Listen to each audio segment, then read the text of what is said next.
કેમ સાહેબ, કેમ? તમારી દીકરીનો વાંક શું? એણે પ્રેમ કર્યો એ જ ને. દીકરી જન્મે તો ઘરની લક્ષ્મી. કોઈ પણ સારું કામ હોય તો દીકરીને આગળ કરવાની.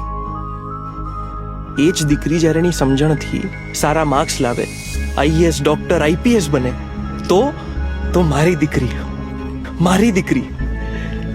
પણ જો એ જ દીકરી પોતાની સમજણથી પ્રેમ કરે તો દીકરીમાંથી દુશ્મન થઈ જાય છે. 18 વર્ષ પછી સરકાર ચૂંટવાનો પણ અધિકાર મળે છે, પણ પોતાની મરજીથી જો જીવન સાથી પસંદ કરે તો બાપને વાંધો, સમાજને વાંધો, કુટુંબને વાંધો.